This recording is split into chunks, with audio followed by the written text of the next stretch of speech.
Oh, let's get this fired up. We are on time this week, so yeah, gonna put the word out. Welcome to the Bonnet Chronicles, y'all. I am your hostess with the mostest, Kalari GXC, and we are shockingly, well, not really shockingly, getting fired up with this bullshit. And I hate starting with Twitter, but everybody wants to be the main person of the day on that app. And I was already aggravated today from having to do taxes. So having people get on my nerves was just not it. And this kicks off the fuckery that has been ongoing since the start of this month, which is Black History Month, where supposed white allies, or the blue resistance, as I like to call them, have been out of pocket. Now, this lady is no exception. She is a typical blue, no matter who, former Republican type that will jump into black people's mentions defending Joe Rogan, of all people, and his racism, telling us that we need to learn how to take a joke because her husband was black. But as my friend Myron, who is an amazing writer, if you don't know him, you should follow him on Twitter, pointed out, yes, my husband is black, but also her husband is Native American. So, just so you can keep up. Yes, BLM. My black husband and kids are black. Do you have a problem with mixed families? You're just proving the thin skin point right there. I despise racism, but I also despise people pretending to be hurt by comedy, because for her, little miss white lady that knows how people feel because she's obviously everybody, she can tell us how we feel about being the butts of the joke of racism. But as Myron pointed out, she had already told another person that her husband's native. Now I'm going to say this because I think it needs to be said. There are way too many people appropriating cultures online. There are way too many people who think they can just say stuff online and not be checked, and that their spouse or sometimes themselves saved them from being called out. I would tell a black person who was telling me to not take Joe Rogan's racism seriously to shut the fuck up too. Your black husband, boyfriend, girlfriend, children are not a shield for you to tell us how to feel about racism, and that shit needs to stop right now. But when you're caught up in this whole fucking, I've got to pretend to be something I'm not because, reasons, you get busted, and you were fucking busted. This shit has to stop. It is not okay to be wasting people's time on Black History Month with your garbage. Like, I legit do not understand why white people have been doing this, but this is not the time. And to tell black people, and good evening, respect, welcome to the chat. To tell black people that we're not allowed to be hurt by somebody calling us apes. Not allowed to be hurt by constantly having to deal with the micro and macro aggressions of racism because you're getting dicked down by somebody allegedly black, but sometimes native, and somebody who's black with native ancestry. I don't tell anybody how to feel about hate. That was something big that I touched upon the last Bonnet Chronicles. There are way too many of you saying, because it don't affect me, it shouldn't affect you. That's not how life works. If I choose to let something phase me, and I don't let a lot phase me, I tell people that all the time. If I'm upset about something, you damn well know it has hit that raw nerve. I'm going to get ready to talk about two people who have hit a raw nerve with me in response to that. But when you talk about racism, something that we who are black do not get a break from, we are not adjacent enough, no matter how many of us try to shuck and jive for it, to get away from the reminder that we are black, therefore different. You cannot tell us how to feel when somebody with a large platform and more money than fucking brains calls us animals. And I am just over it. Exactly, respect. Black History Month has been so ridiculous this year. And it's so-called allies from the blue wave resistance that have been leading the charge. You would think, because we're used to the right being awful. I'm used to right-wing dummies being just disgusting anyway, and I try not to give them any energy. It is these people with the blue wave emojis by their name that say blue, blue, no matter who, former Republican like that other lady. I got a black husband and black kids, so therefore I can tell you, black person, how you feel about racism that needs to stop. And this feeds into these two culture vultures. Like, I legit do not understand how these people became a thing. But I am absolutely, let me adjust this and get it up on the screen. Absolutely sick and tired Black History Month of this bullshit. And it is beyond time because I stayed out of it. I know a lot of people, and welcome to the chat, Beanie. I know a lot of people all around that seem to revere both of these two toxic pieces of trash. Her for whatever fucking reason, and that one because supposedly he's good music. I've had some of Kanye's tunes in my playlist, not no more, because when you listen to this motherfucker talk, you realize that he is just a walking dumpster fire. But what troubles me on this Black History Month is the culture vulture being awarded black points when there's nothing black in her besides the dick she's taken, and her husband out of pocket acting like he controls the narrative of every situation. And both of these two goons have been misrepresenting our community for far too long. Too many black sisters have held Kim to a standard that she should not be held to because ain't nothing on her original.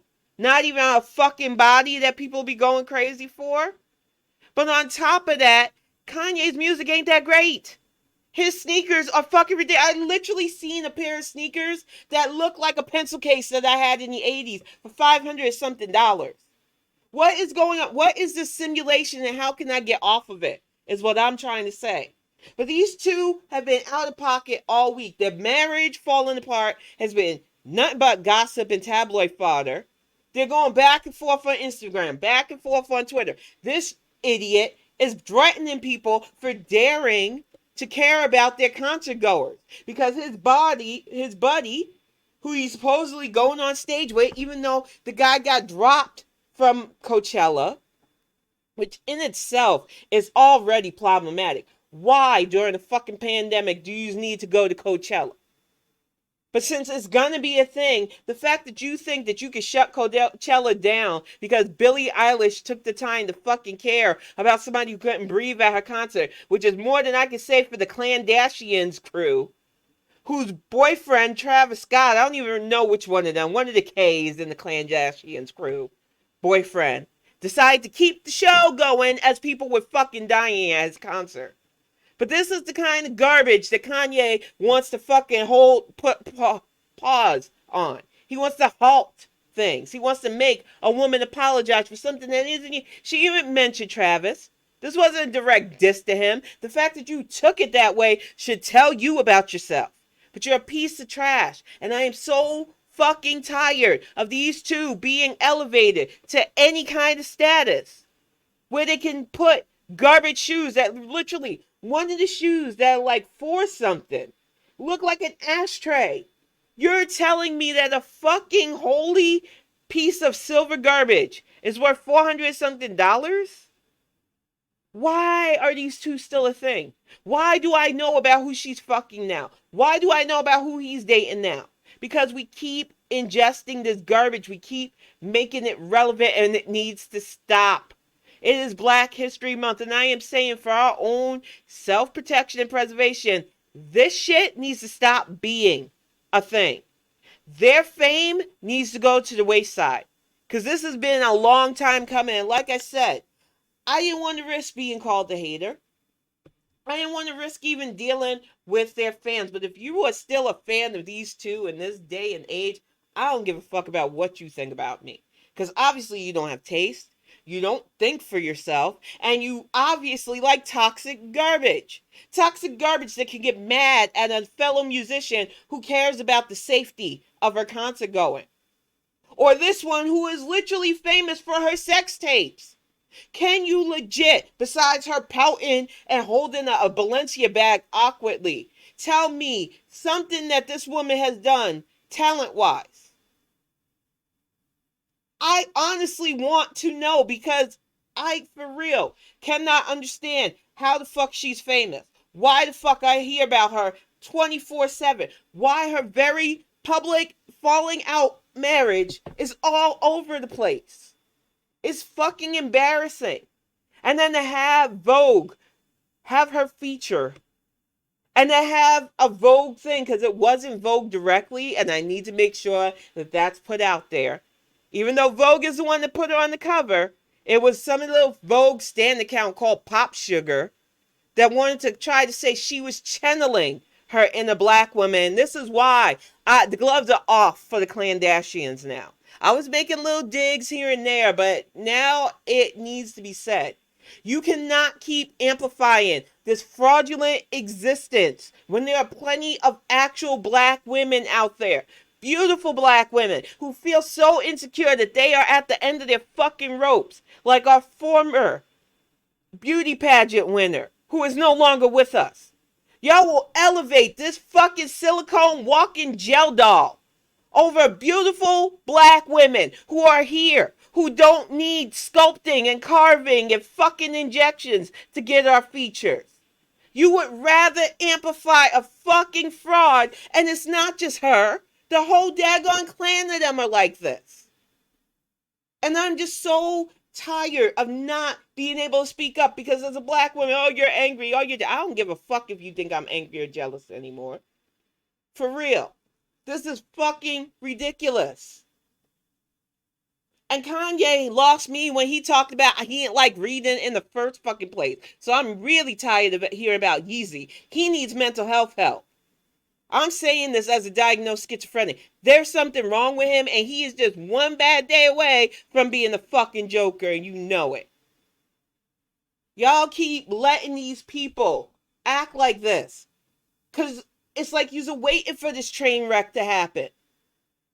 You keep amplifying his aggressive behavior towards women and like, oh, it's not a big deal. It is a big deal. There was no reason for him to go after Billie Eilish. But he has a problem. You notice he don't step like that with black women. He don't try it because he knows we'll shut your shit down really quick. But with white artists especially, ever since Taylor Swift, he has been constantly out of pocket towards women he thinks he can do that to. And when you got me defending your silicone former soon-to-be ex-wife versus your abusive behavior, when I can't stand either one of you, I am sick of this situation completely. Kanye needs mental health help, and Kim needs to just fucking disappear and raise her kids. And don't fucking use your kids as your weighing in on black issues, because you are not black. And I will say that until there is no breath left in my body. Kim Kardashian cannot weigh in on black life just because she has black children. It's not going to happen now on my watch. Because women like her, they love to do that shit when they feel nothing towards us. They talk about our causes because they wear our causes like a fucking accessory that they can take out and embrace the whiteness that protects them. I am not the one tonight for this shit. I hate being this upset, but it's got me on such a level right now because it's disgusting. And it is a constant with people just amplifying fake over the real. And this is why we can't have anything nice. This is what entertainment has devolved into.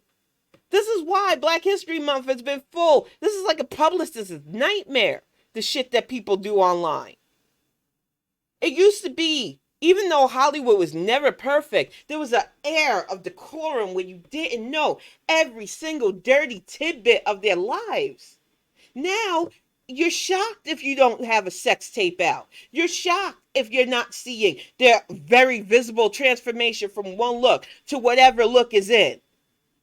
It is fucking messy. And I'm saying this in Black History Month 2022. This shit needs to stop being the reality of the situation. The crafted reality.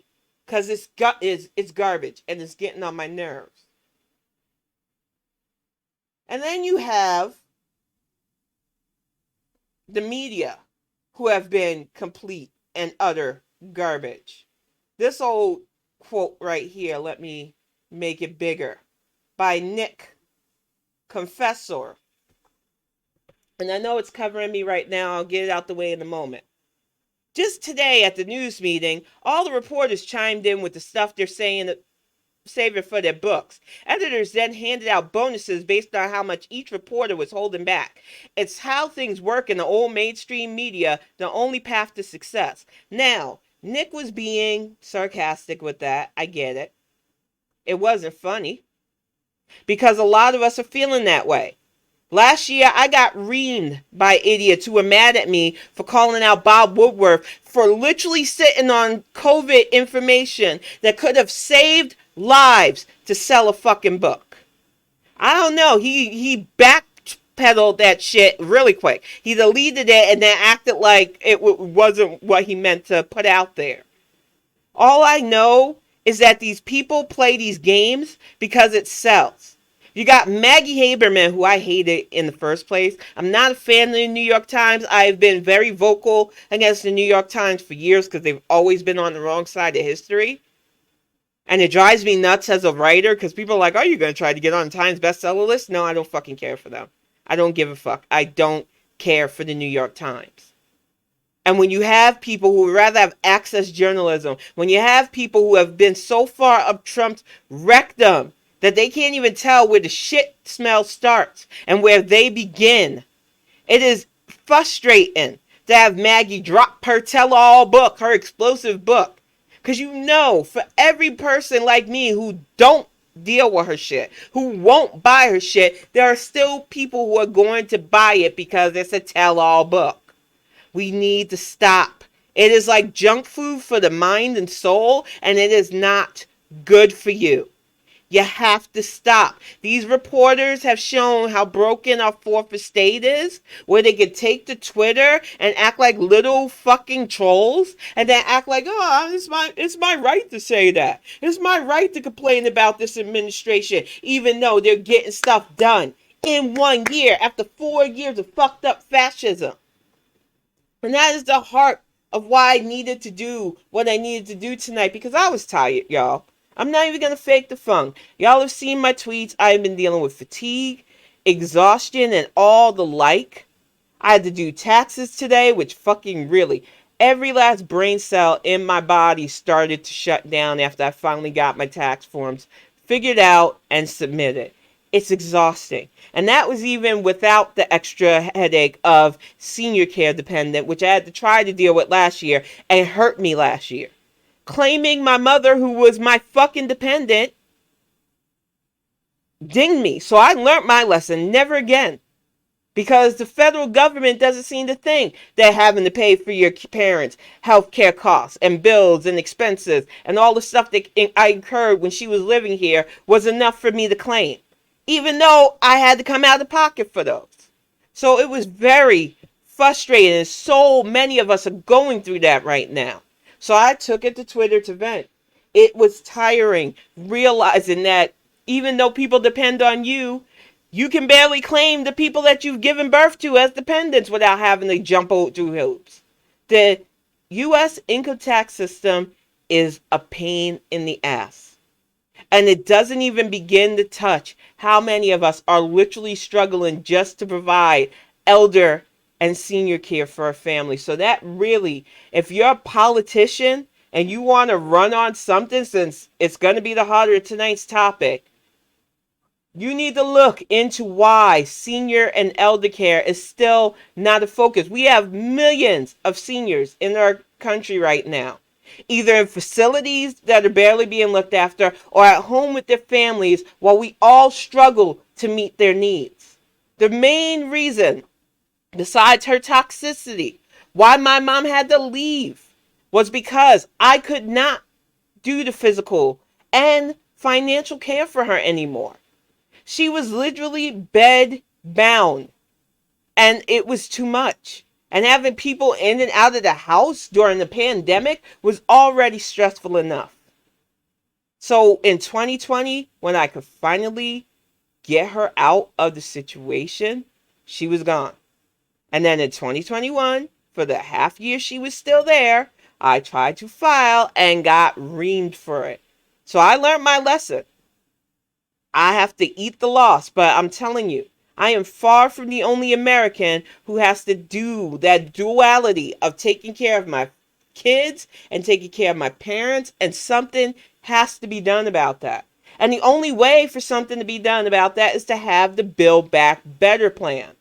But of course, we have people literally trying to stymie it. If it ain't the Republican regressionists, it is literal justice Dems who are wasting Senate and House seats.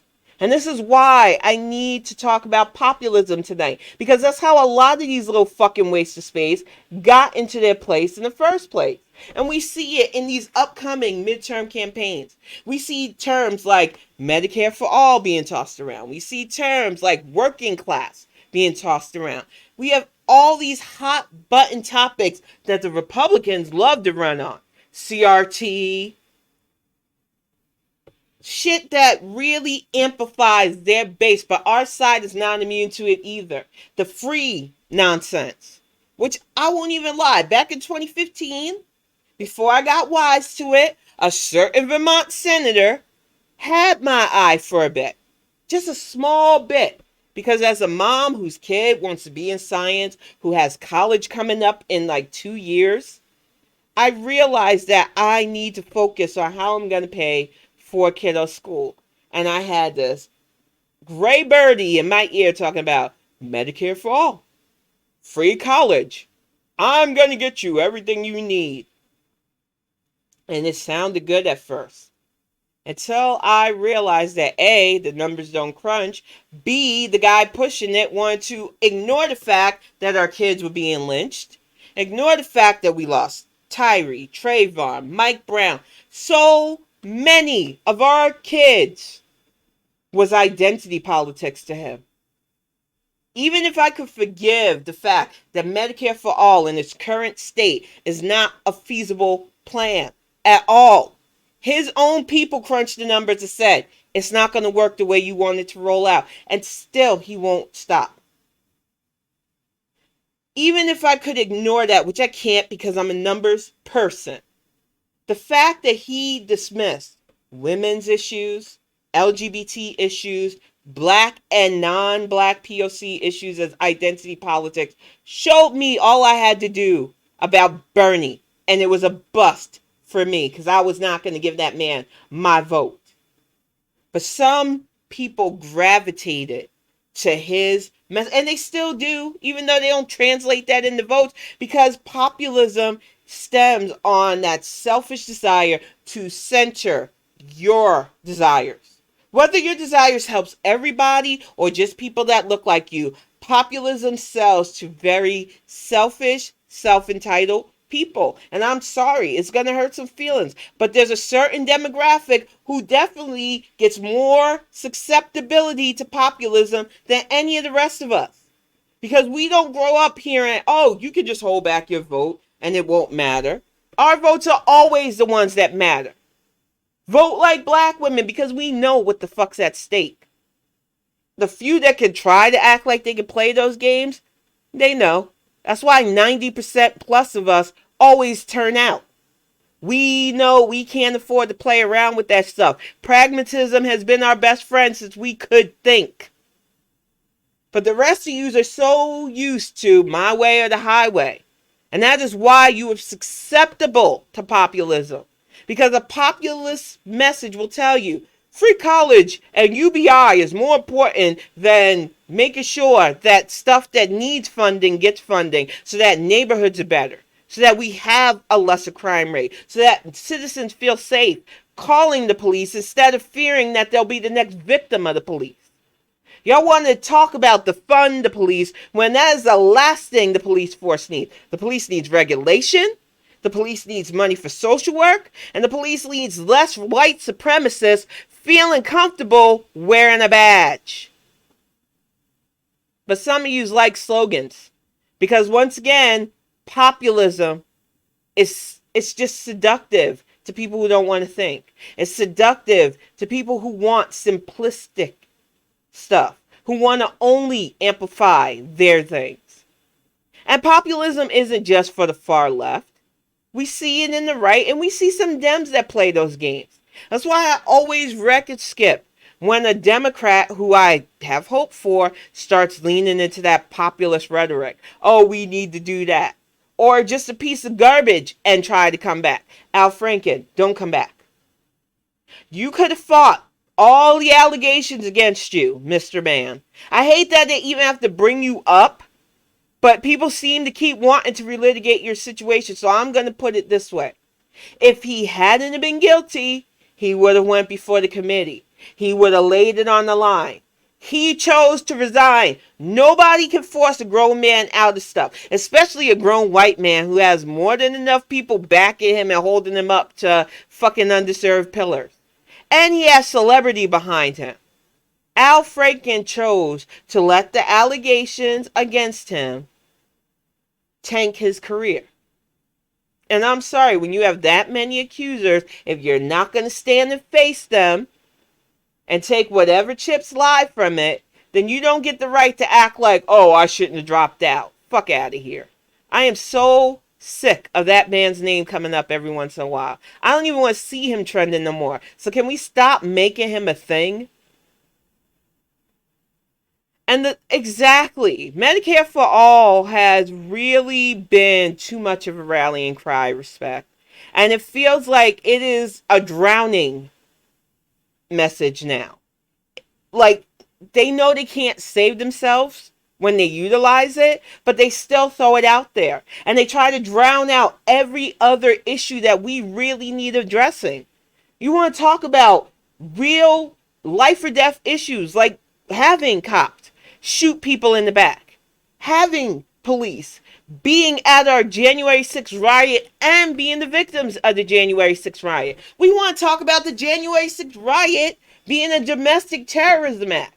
And yet we still have these ass clowns talking about, oh, student debt reform, and oh, we need to talk about Medicare for all. And it's like, enough. It's enough. Your one note slogan is tone deaf. It's annoying.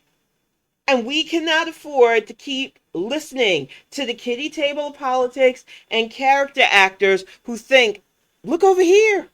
Don't look at this issue that's directly negatively impacting your life. I need you to upgrade my life.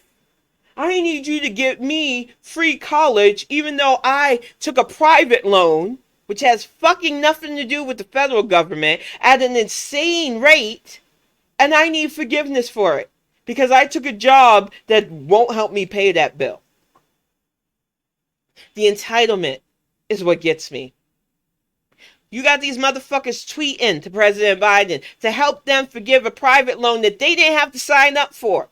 To go to college, which there are communities that will never get higher education because we have tied our higher education in the funding so fucking tightly that it's still out of reach for a lot of people. And FYI, there are still some people that don't even want to go to college, but just want to make a decent living wage so that they can live. But you know, Mr. One Note, Mrs. One Note, hot button issue. Y'all went to college for a fine arts degree or a bachelor in science degree and dog whispering or whatever dumb fuck shit you decide to get that piece of paper for. Signed the dotted line with a shady loan reputation, with bad reputation. And now you want everybody else to foot the bill. That's not our problem. And I'm sorry, in the list of things that I really would like to see done that will help all of us, student loan is not even in the top 10. And I say that as somebody who has an associate's, who had to pay that shit off little by little until I got it paid off.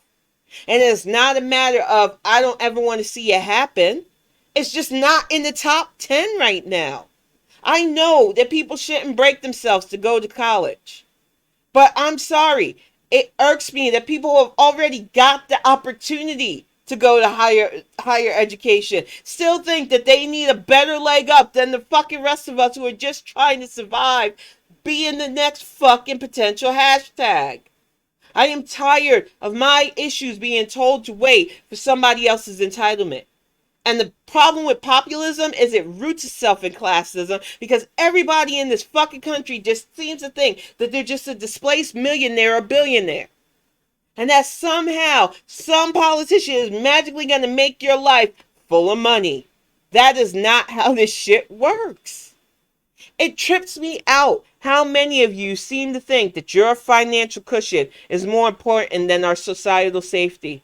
Whether we're women just trying to fucking exist without our bodies being made the focus and forefront, who want to be able to make our own medical decisions, whether or not we carry a child to term or not, whether our vote is at threat because they still want to threaten the women's right to vote along with the black vote.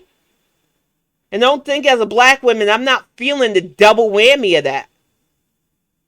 Some of you want to play games and tell us to ignore very pressing issues for us that we cannot ignore anymore because we are still 50 different states trying to exist in one nation. 50 different regional ideals trying to get along and failing at it.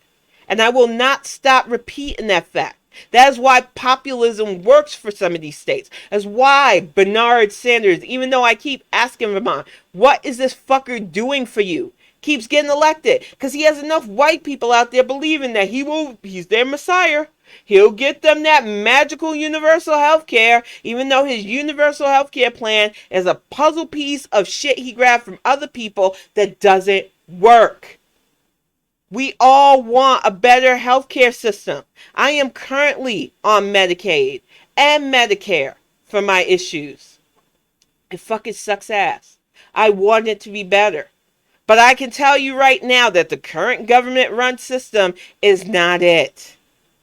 But what we cannot do is just throw it away and hope that whoever's in charge runs a decent system, especially after 4 years of somebody like fucking Trump. I can't even imagine a government healthcare system under the Republicans right now. The cruelty is the main fucking feature of that party. We do not need a healthcare system that cannot be completely partial to the needs of the people, but neutral in the hands of the government. We cannot have the government heavy handling healthcare, and we really need to make sure the insurance companies have little influence on it. So it's got to be done well, and it's got to be done by lawmakers who know what they're doing. Not just people who are Instagram famous like most of the squad, but people like Lauren Underwood, who you barely hear a blip out of until she's announcing the work she's doing because she's getting it fucking done. That is the difference between a pragmatist politician like Laura Underwood and a populist politician like AOC, who once again was running her mouth on Twitter. And I'm not going to keep amplifying her because I do her favors when I amplify her.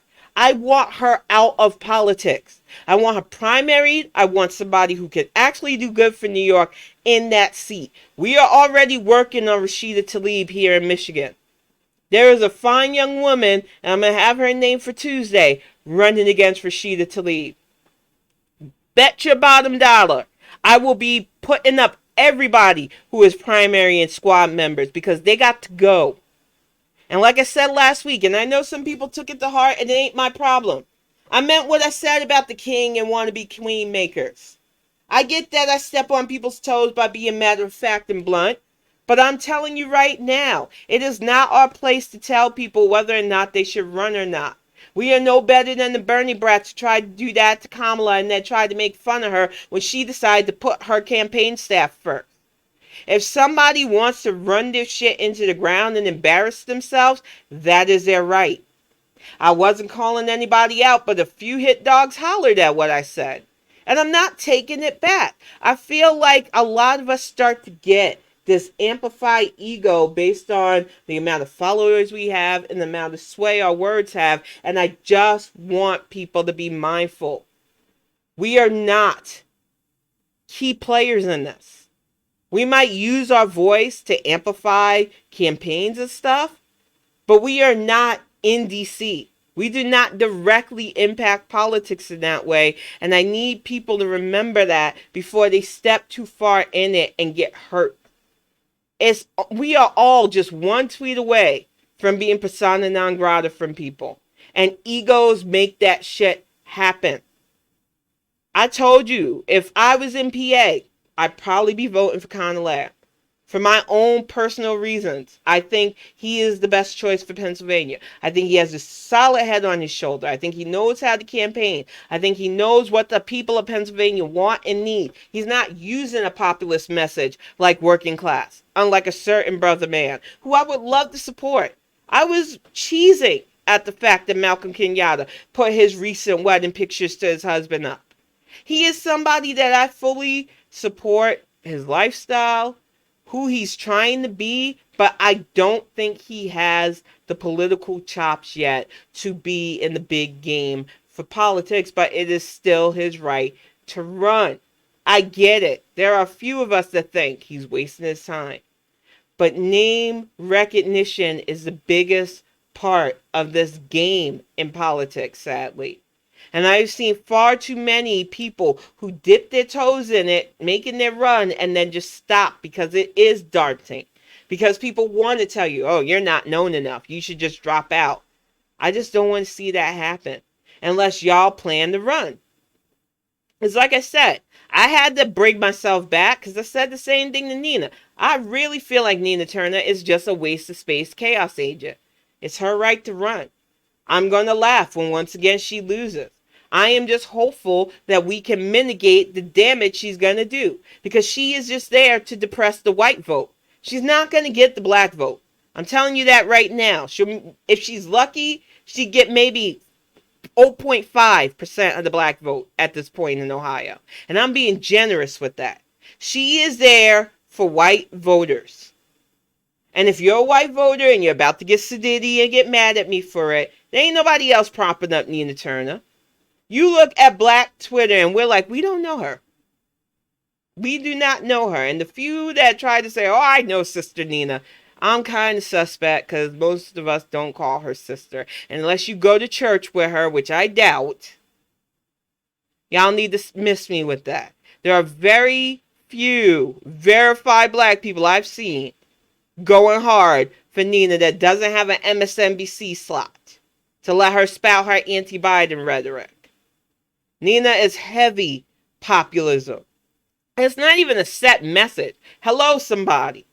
Because she knows. And then Medicare for all. Like I said, she squawks both of those things like a parrot. And it don't work for black people because we need beyond Medicare for all. We need somebody who understands that our neighborhoods need funding.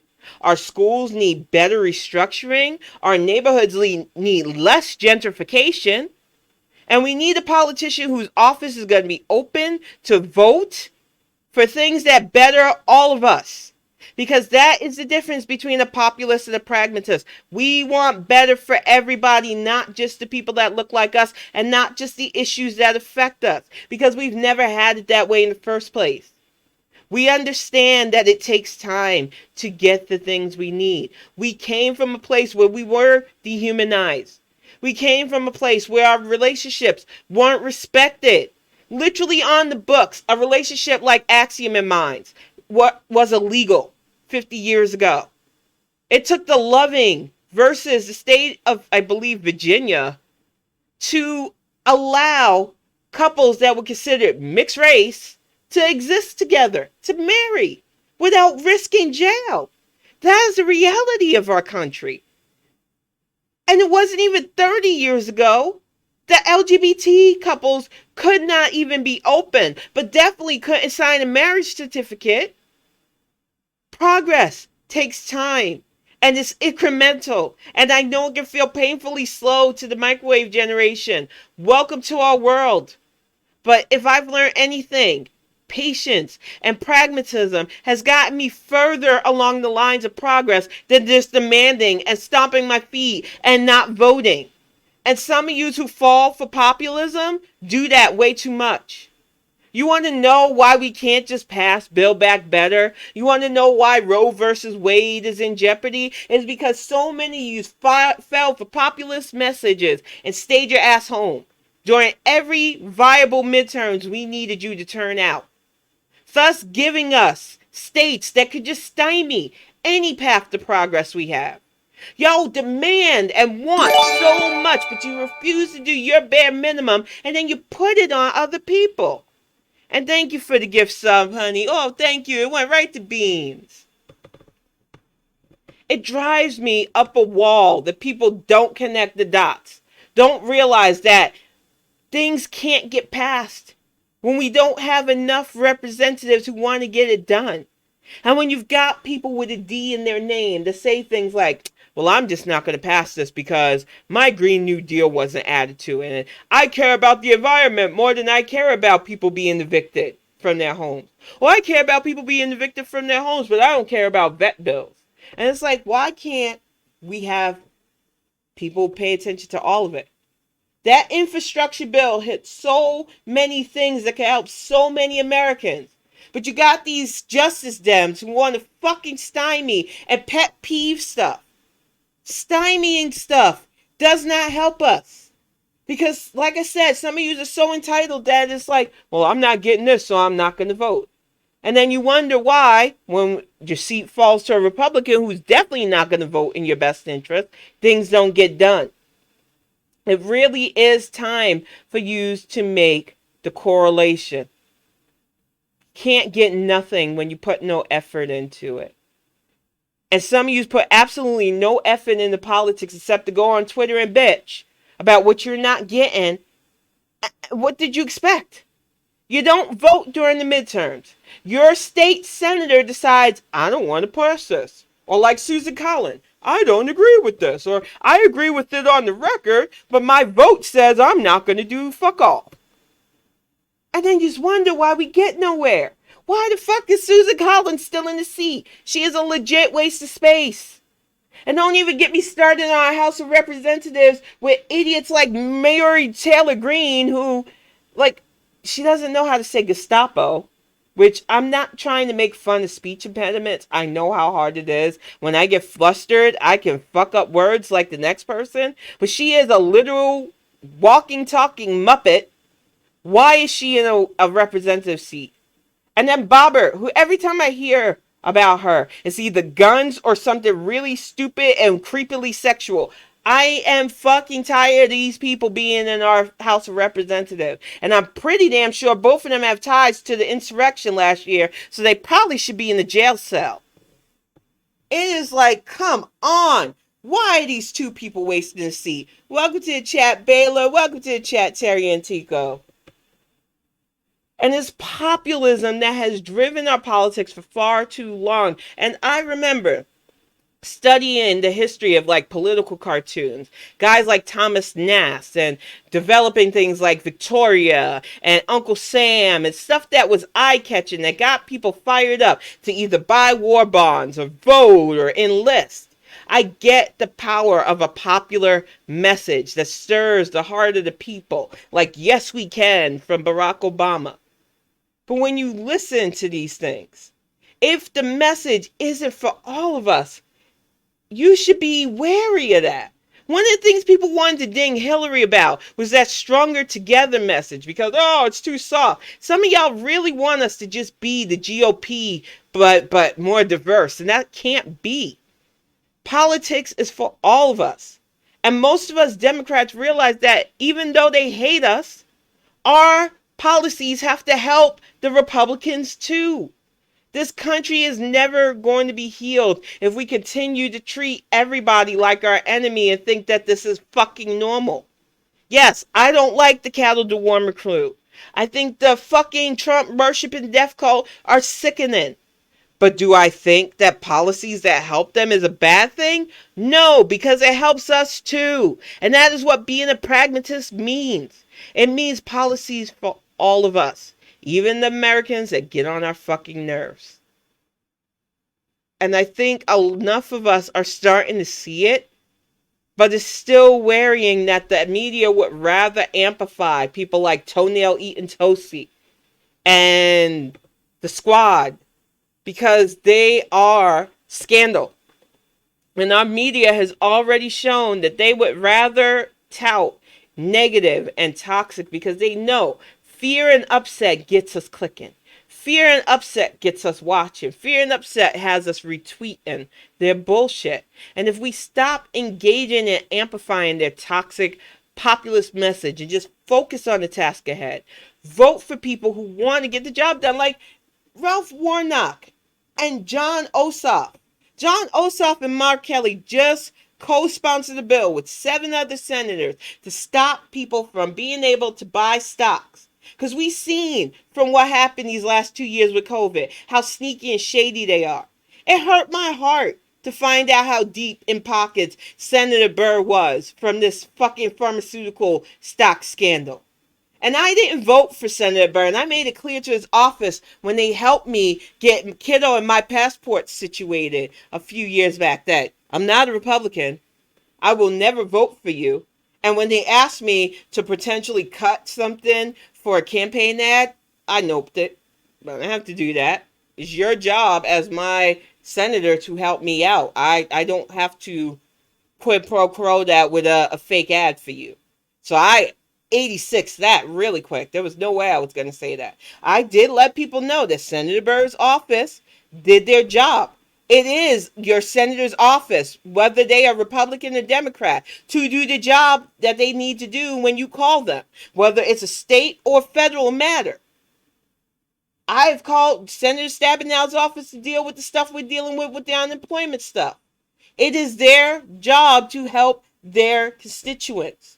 So when I see senators like Senator Burr, who should know better, profiting off of a global pandemic, yeah, I'm definitely for Senator Ossoff's bill to stop that shit. And then in like the fucking vulture harpy she is, comes Liz Warren and her blood and teeth fans who want to try to convince everybody that what we see ain't what we see, kind of like her ethnicity. And that, oh no, she's been working on this bill for years. And MSNBC and other places giving her amplification when they know she did not do the work for this. She is the literal embodiment of that girl that copies off of you when you're doing the thing in class. And I'm fucking tired of it. Liz Warren is never going to be a thing. And y'all need to stop trying to make her a thing. She is embarrassing at this point.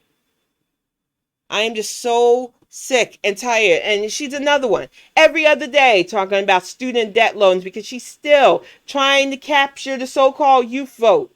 When the youth numbers have shown us that until they get those numbers to at least 20% voter turnout, why are you wasting your time? Can you answer me that? Is there something in the air that I just can't taste or smell that is going to spark some sort of political revolution where they finally decide to vote? Even with mail-in ballots, even with early access to voting, so many in the younger demographic still won't turn out. So all of that populism of Medicare for all and UBI this and free college that has done nothing.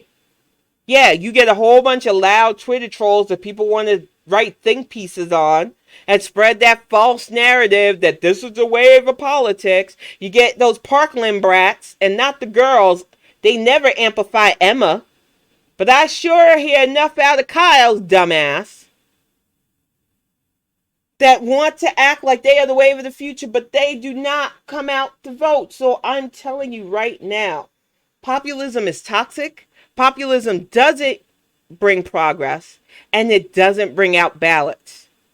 So people like Liz Warren who want to keep on chasing that populism dream need to stop being the thing.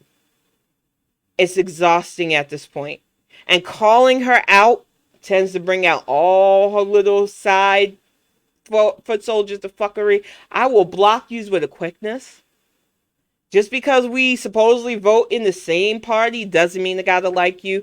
Doesn't mean I have to know you. And doesn't mean I want you in my Twitter orbit if the first thing out of your mouth is to try to defend that woman when she has left receipts of her deceit all over the place. Even if you look past the, I thought I was Native American, thus taking a fucking job at Harvard from women of color who should have been in that role, who could have influenced the school towards more diversity. She was a roadblock in that for us. And her, oh well, it just happened. It was Harvard, not me. Or her lie about being the poor Annie Oakley from the Dust Bowl. Constantly changing her father's backstory to look more poor because poverty porn is just like the go-to for populists. They love to label the struggle as white working class, especially. No, the Democrats need to talk to the white working class. The American working class comes in every background, every color. And I don't appreciate that whole white working class. Because if you look at some of them fuckers, who some of them think they're just displaced billionaires, half of them are fucking trust fund that are doing this shit. You got people like Walker Bregman, who I swear looks like live action Millhouse to me. Who I wish I didn't know who the fuck he was. Constantly harping about the poor man's guide to why Donald Trump was so bad and bullshit like that. That boy has never known what it was like to be poor in his damn life. Both of his freaking parents are fucking loaded. He has lived an Ivy League lifestyle, yet he'll tell you that he knows better for you how to be a socialist. And some of you have elevated so many fraudulent, supposedly struggle people who are now driving around in fucking $1 million Teslas and living in fucking penthouses and mansions. Y'all fall for the okie doke populism so much that you will make somebody who wasn't hurting financially even more cushioned. How's that working out for you, Mr. I made a very bad mistake with my student loans? How is amplifying somebody who wants to tell you that only your issues need to be addressed and not getting them addressed because you don't elect people that actually want to help you out? Instead, you elect a loudmouth who's more known for an Instagram and Twitter post. How are you doing anything to help yourself or anybody else? I honestly think that people just don't want to think on that level. And you waste our time when you're like that. Because I can't afford not to think on the level of everybody getting something that helps us move further towards progress. That helps us move away from the stagnant, traditional bullshit that doesn't work for all of us, that leaves so many of us out in the cold. But we can't get progress through populism. It won't work. Because populism is always a set message to a set demographic or set group of people that their issue is more important than the lot of us. And pragmatism spits in the face of that. We understand that it has to be beyond us. It can't just be about our needs. Even though our needs are pressing, even though our needs are life-threatening sometimes. Mother mortality hits my demographic hard. I would love for it to be the only focus when we talk about healthcare, but that wouldn't be right. So I want politicians who can do that, get us a better healthcare system, and make costs for things like insulin eased for families. Why are people going broke just to pay for their medications? I say this as somebody who has to take medications for psychiatric and physical reasons. It can break you some months to pay for that shit. And we need politicians that can help with that. But we're not going to get that from people like the Squad. We are not going to get that from the people who parrot things like working class, because I always side-eye those types. We need people who want to be politicians for all of us. It is not an easy job. And I know that the people that you want to be politicians for really hear you. Whether you are talking bipartisan language or not. We need politicians to realize that they are representatives for even the people that don't vote for them. And that is the one prop I will give Senator Burr in the whole list of cons I can give Senator Burr. He made it clear, this was his own words, that it's his job. I am his constituent, whether I voted for him or not. And I might not agree with anything else he did, but I definitely agree with that sentiment, and that needs to be how we handle politics. And I don't care whether people like it or not. That is the reality of being a grown up. It's not always about what we like. It's about what gets shit done and what matters. And we can't seem to get true progress because we put people in that fucking stymie progress because they're pet peeves or just wanting to collect a check. And I'm sorry, if somebody is more known for their antics online through social media, let them be an influencer. They don't need a seat in our House of Senate. Let them push whatever Jamba Juice or product they can. That is more their warehouse. I need them not to be in the spot where a vote gets stalled. I need them to be able to draft legislation instead of just saying, well, we need this for these people. Ma'am, sir, you do realize that's your job, right? You do realize the whole point of you being a House representative or a Senate representative is for you to actually draft policy and vote on it? I mean, I don't know about y'all, but that's what I learned in basic civics. And exactly, Beans, it is like watching two siblings fight over whose turn to be doing the laundry instead of just getting it done. And then watching that one sibling who doesn't really do the job complain about how the job's being folded while not doing anything at all. Welcome to the chat, Shemane. For real, it just fucking frustrates me how many Justice Dems sit there and they complain about what the Dems aren't doing. But when the time comes for them to do their bare minimum job, which is to vote on something that could help us all, nothing. Or no vote, or it's abstaining from it. They are a waste of seats, and this is a midterm. We need to, the ones that can't be taken out of their seats, take the power from them. They want to waste a spot, whether it's Ilhan Omar or Cori Bush or even Ayanna Pressley, even though I gave her props the other day. If they want to stymie progress, we need to make sure there are enough House and Senate representatives where it is known that they're just a waste of seat anyway and not pay them any more mind anymore. It has to be done. We cannot keep wasting their spots, giving them unfair leverage. Everybody wants to talk about Manchin and Cinema. I am so sick of hearing those two names. But you know how we don't allow them to have any leverage? By electing less Republicans and more Democrats who want to be a Democratic representative of all of us. We have to stop trying to play the us versus them games that the Republicans play because we get hurt by that shit. And we fall for these populism okie dokes because of that shit. And we get swayed by a slogan instead of working together to help each other out. I'm telling you right now, you cannot try to force people together once they get wrapped up in the populism message because they're only going to amplify the things that excite them. If you want progress, you have to have pragmatism. You have to have patience, and you have to have understanding of how negotiations work. But if you want the Dems to do more, you have to give them less Republican colleagues that'll disrespect them, that'll put their hands on them because they think black women can just take that disrespect. Like what just happened in our House of Representatives. We need these men and the few Republican women to know that they're about to lose their job. We got work to do in 2022. Y'all need to be checking your voter registration, getting your battle plan ready, whether it's early voting, mail-in voting, or going to the polls safely. We need all hands on deck this midterm.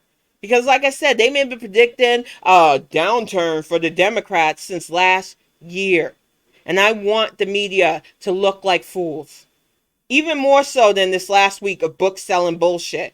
I want them to be so embarrassed by the midterm turnout that they don't know what to do. And it is on us to do that, y'all.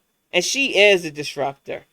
I need people to know who's running from your school board to your county clerk, because they are infecting our local politics with their CRT is the boogeyman and all other bullshit that directly impacts our kids.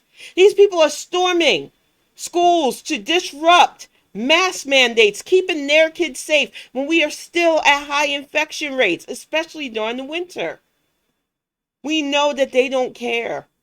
And that is why we have to vote around them and make sure that we stay safe.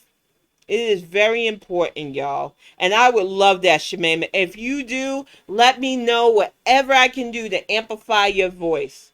Because it's important that we have people on the school board that understand we shouldn't be banning books. Knowledge is not the enemy. We shouldn't have parents angrily yelling about their kids having a protective safety measure during COVID times. We need a school board that understands that budgeting should go to more programs that help neurodivergent people understand their lessons. I just don't understand the state of our system, but I know it's not going to get better by just complaining. It takes those of us who see what's going on to either run or help those who are going to run get into power. That is the only way we are going to shape and change stuff for the better. And that shit doesn't come on the slogan. It comes from pragmatic politics, where you pay attention and vet the people who run under your banner. I don't want any more stunters under my banner. I need people who are going to get the job done. Exactly. We shouldn't be banning history. We shouldn't be banning books about historical events. We shouldn't be banning books just by black people in Texas.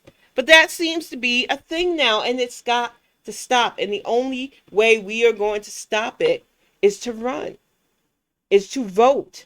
For those who do run, who see the issues, who want to tackle the issues, and don't just want to be in the press, who don't just want to say things like whoever's running Schumer's Twitter, if it's not Senator Schumer, who I don't even understand that.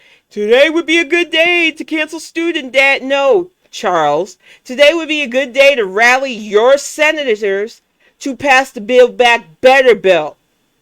He's so lucky I'm not in New York no more, because I'd be at his office, mask and all, asking what the fuck is up. What is up, Chuck? And don't make me have to go to DC to ask you what's going on, because this is beyond ridiculous. But I'm going to get ready to wrap this up, y'all. I just seen this past 8 o'clock. When I get fired up like this, the hour goes by fast. I want to thank you all so much for taking me. I'm telling you, I can't wait. I'm in my booster soon. And I'll definitely, because Chuck is out of pocket with his nonsense. I don't want to see anything more about student loans until the Voter Rights Act gets more sway on your floor and the Build Back Better bill gets more sway on your floor. We got pressing issues, Mr. Schumer. Playing these games. I don't know what's going on with him, but it needs to stop. I'm going to get ready to wrap this up, because I'm kind of getting hangry. Throw some burgers on the grill for Axiom and me, and be back on Sunday for D&D, and Tuesday for the extra Bonnet Chronicles. Like I said, until at least the midterms, we are definitely going 2 nights a week, and I think Tuesday is a good middle ground, Tuesday and Friday nights, so that we can tackle the issues. Oh, Eric Adams is, there are just so many people that are just wasting our time with their bullshit. But I definitely will be back on Tuesday. We will definitely talk more. Thank you all for being in the chat. I love you all. I will be posting this to YouTube later on tonight. Y'all take it easy and have a great weekend. I think Axiom's on the phone, so I'm going to let y'all go.